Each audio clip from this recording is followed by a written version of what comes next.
उत्तर प्रदेश की सबसे चर्चित कुछ सीटों में से एक है चिल्लू पार की सीट, जो कि गोरखपुर जनपद की एक प्रमुख विधानसभा क्षेत्र है ये। और यहाँ से लंबे समय से दिग्गज नेता यहाँ के हरिशंकर तिवारी जी का नाम पूरे प्रदेश में रहा है। और अब इस क्षेत्र का प्रतिनिधित्व तो उनके बेटे विनय शंकर तिवारी करते हैं। वर्तमान में भी एमएलए हैं और इस बार समाजवादी पार्टी के साथ अखिलेश यादव के साथ खड़े हैं। अखिलेश यादव को मुख्यमंत्री बनाने का संकल्प ले चुके हैं और समाज के सभी वर्गों के साथ ब्राह्मणों का वोट भी ट्रांसफ़र कराने का प्रयास कर रहे हैं समाजवादी पार्टी की ओर। विनय शंकर जी, ये जो एक संकल्प आपने लिया कि ब्राह्मण समाज अब सपा की ओर चले, ये इसमें कितनी सफलता मिलती दिख रही? ब्राह्मण समाज की ओर से खासतौर पर क्या रिस्पांस आ रहा है? अब देखिए, पूरे प्रदेश में आज समाजवादी पार्टी नंबर 1 पे चल रही है और सरकार बनाने जा रही है। तो ये ब्राह्मणों की ही देन है या ब्राह्मण समाज की ही देन है, क्योंकि इतिहास उत्तर प्रदेश का ये रहा है कि ब्राह्मण जिसकी तरफ रहा है उसकी सरकार बनी है। तो आज ब्राह्मण समाज समाजवादी पार्टी के साथ है और समाजवादी पार्टी की सरकार बना रहा है। गोरखपुर जनपद जो है मुख्यमंत्री योगी आदित्यनाथ का भी जनपद है और वो स्वयं अब चुनाव लड़ने के लिए मैदान में भी उतर चुके हैं। तो योगी का जो फैक्टर है वो गोरखपुर की सीटों पर उसका क्या असर है? योगी के व्यक्तित्व का क्या असर है गोरखपुर के अलग अलग सीटों पर? देखिए, जनता चुनाव लड़ती है, व्यक्ति चुनाव नहीं लड़ता है। और जब जनता चुनाव लड़ती है तो जनता निर्णय करती है कि हमें क्या करना है, क्या नहीं करना है। और आज प्रदेश की जनता महंगाई से, कानून व्यवस्था से त्रस्त है और जिस तरह से घोर जातिवादी सरकार है ये, उससे यहाँ की जनता आजीज आ चुकी है। इसलिए उसने परिवर्तन का मन बना लिया है। तो यहाँ व्यक्ति का फ़र्क नहीं है, यहाँ मुद्दे प्रमुख हैं और महंगाई मुद्दा है, किसानों की समस्या मुद्दा है, यहाँ पे भ्रष्टाचार मुद्दा है, यहाँ पे क्या कहते हैं, किसानों की अपनी जो गोवंश है, निराश्रित गोवंश है, ये किसानों की बड़ी समस्या है, बाढ़ समस्या है। तो लोग इसके बारे में जानना चाहते हैं, न कि किसी व्यक्ति के बारे में। अच्छा, आपका जो क्षेत्र है चिल्लू पार, ये भी एक पिछड़ा क्षेत्र माना जाता है। यहाँ पर अभी उद्योग नहीं है, रोज़गार नहीं। यहाँ के लोग विदेशों में भी नौकरी करते हैं और भारत के अलग अलग क्षेत्रों में गोरखपुर के लोग काम करने के लोगों को जाना पड़ता है। ये पूरे गोरखपुर जनपद की समस्या भी है। आप पहले भी यहाँ विधायक रहे हैं, आपके पिताजी भी रहे हैं, तो क्षेत्र में आप जा भी रहे होंगे, लोगों से बता भी रहे होंगे आपने क्या क्या काम कराए हैं और आगे क्या कराएंगे। तो मैं चाहता हूँ कि आप बताएं कि आपके परिवार ने क्षेत्र को विकास के क्षेत्र में क्या क्या चीज़ें दी हैं और आगे आपके पास क्या योजना है, क्षेत्र के विकास के लिए क्या परिकल्पना है? देखिए, पीछे जहाँ तक बात करेंगे तो 85 से पहले पूरे चिल्लू पार में सड़क के नाम पे गोरखपुर से वाराणसी ये जो सड़क जाती थी, जिसमें जो हम बैठे हम लोग सामने, एक सड़क हुआ करती थी। दूसरी सड़क गोला से होते हुए जो पटना रोड जाती है, ये कुल 2 काली सड़कें हुआ करती थी पूरे चिल्लू पार विधानसभा में। और भारत सरकार का ये प्रयास है कि 2022 अभी जो चल रहा है 500 आबादी के गांवों को जोड़ दे। और चिल्लू पार 1997 में ही चिल्लू पार का हर गांव काली सड़कों से जुड़ चुका था। अर्थात चिल्लू पार पूरे प्रदेश में लगभग 23 वर्ष सड़कों के मामले में आगे था। तो इस तरह से सड़कों का एक बड़ा नेटवर्क है जो कि आवागमन के साथ साथ व्यवसाय को भी या लोगों की रोजी रोजगार के लिए भी बेहतर चीज़ देता है। इसी तरह से शिक्षा संस्थानों में से ITI यहाँ पे बनी हुई है, जितने यहाँ पे क्या कहते हैं मंडी बनी हुई है, फिर जो कॉलेजेस हैं उनकी स्थापना है। बाकी बाढ़ के क्षेत्र में पहले ये चिल्लू पार 3 तरफ से नदियों से घिरा हुआ क्षेत्र है, तो बाढ़ की समस्या एक विकराल समस्या है। और अब केवल 6 किलोमीटर बंधा पिच होना रह गया है, बाकी बंधे पिच हो गए और बन गए बैरियाँ और सरियाँ बंधा। जिस दिन बन जाएगा उस दिन मेरे ख्याल से काफ़ी कुछ बाढ़ की समस्या से हमें निजात मिल जाएगा। पिछले दौरान हमने ये प्रयास किया था, लेकिन लोगों की अहंकार की भेंट वो बंधा चढ़ गया। यदि वो बंधा बन गया होता, बैरियाँ सरिया बंधा, तो मेरे ख्याल से चिल्लू पार में कटान नहीं होती और जगदीशपुर गांव को हम लोग बचा लिए होते, जो आज नदी में विलीन हो गया है। इसी तरह से पहले जो गांव कटे थे उनको बसाया गया है, जो गांव कटे हैं फिर उनको बसाया जाएगा। ये हमारा प्रयास होगा, जो जो गांव कट गए हैं उनको बसाया जाए, वहाँ के लोगों को सुविधाएं दी जाएं, यहाँ को रोजगार से जोड़ा जाए, कृषि रोजगार से यहाँ के लोगों को जोड़ने का प्रयास होगा। अच्छा विनय जी, योगी आदित्यनाथ इसी जनपद में बहुत समय से रह रहे हैं। क्या ऐसी बात रही कि क्यों कभी आपकी उनसे मुलाकात नहीं हुई, आपके परिवार से उनसे जुड़ाव नहीं हो पाया? भाई वो तो यहाँ के मूल निवासी नहीं है, तो जाहिर सी बात है कि कोई पुश्तैनी दुश्मनी का तो सवाल ही नहीं उठता है। नहीं, पुश्तैनी दुश्मनी की बात नहीं। जैसे देखिए, वो यहाँ के मूल निवासी हैं नहीं हैं, ये आपने बता दिया। तो जो बाहर का आया हुआ व्यक्ति होता है तो उसको यहाँ की संस्कृति का पता नहीं होता है, जो संस्कृति है, जो कल्चर है। तो पहाड़ की संस्कृति क्या है और इस कछार की संस्कृति क्या है, ये दोनों में अंतर है। तो मूल भारत में तो संस्कृतियों का संगम होता है ना, जुड़ना तो चाहिए, जुड़ क्यों नहीं पाया आज तक? भाई, पहाड़ और कछार नहीं जुड़ सकते हैं। कछार दूसरी चीज़ है, पहाड़ दूसरी चीज़ है। पहाड़ में अभिमान होता है, कछार में स्वीकार होता है। तो कछार सबको स्वीकार करता है, धरती सबको स्वीकार करती है, ऊर्जा देती है और उर्वरा भूमि होती है। पहाड़ केवल पठारी होते हैं और अहंकार का प्रतीक होता है। तो आप कहना चाहते हैं कि योगी जी अहंकारी हैं और वो लोगों से सरलता से जुड़ते नहीं हैं, मिलते नहीं। क्या कभी कोई प्रयास ऐसा हुआ, किसी ने प्रयास कराया कि मेल हो, मुलाकात हो, साथ बैठा जाए, चार बातें हों? गर्मी निकाल लें, ये संत की भाषा है क्या?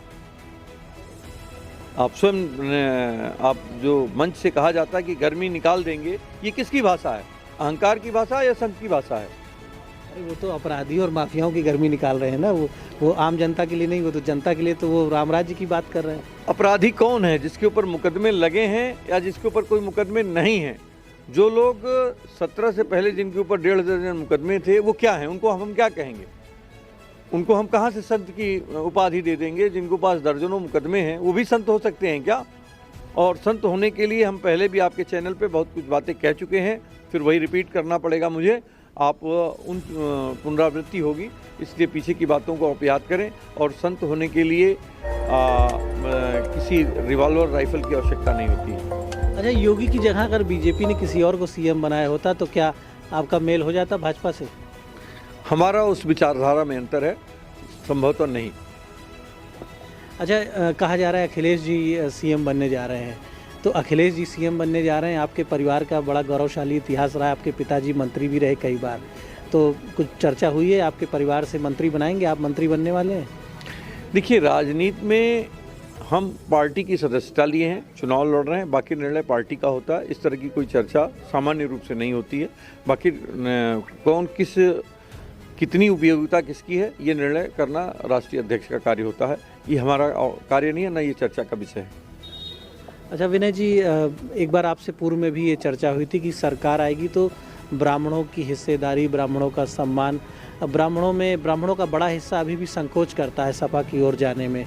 और जिन सीटों पे अब ब्राह्मण कैंडिडेट दिए हैं, वहाँ तो ब्राह्मण समाज वोट कर रहा है समाजवादी पार्टी को, लेकिन जिन सीटों पे नहीं है, या उत्तर प्रदेश की पूरी बात करें, वहाँ का क्या दृश्य आप देख रहे हैं? और क्या आप मान रहे हैं कि स्वाभाविक रूप से ये शिफ्ट हो रहा है, वोट बैंक पूरा स्वाभाविक रूप से ट्रांसफ़र हो रहा है? ब्राह्मण समाज एक बौद्धिक समाज है और सामान्य रूप से ये चर्चा करना चाहता है।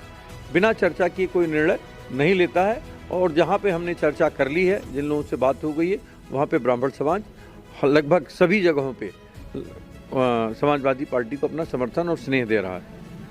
यहाँ पर जो बीजेपी के कैंडिडेट हैं राजेश त्रिपाठी, अभी उन्होंने एक एफआईआर भी लिखवाई है और वो एलिगेशन लगा रहे हैं लगातार कि आपके लोग बिल्कुल दबंगों और माफियाओं की तरह ऑपरेट कर रहे हैं, उनके ऊपर कहीं जानलेवा हमला भी हुआ, उसकी शिकायत उन्होंने दर्ज कराई है।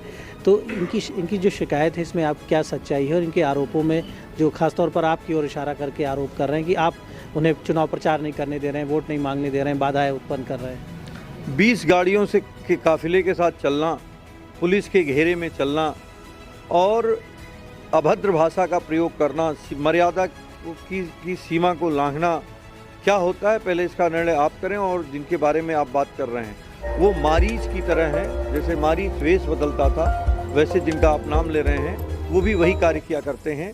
और उनके इतिहास को यदि आप देखेंगे तो उनका इतिहास मदारी एक शब्द है कि मदारी गांव में पहले बच्चे मदारी का खेला देखते थे और डमरू बजा के भीड़ इकट्ठा कर लेते थे, और जब वो छुरी उसके गर्दन पे रखते थे, कहते थे कि अगर पैसा नहीं दोगे तो गला काट देंगे। तो उसी तरह से का व्यवहार, मदारी का व्यवहार आज वर्तमान भारतीय जनता पार्टी के प्रतिनिधि का है।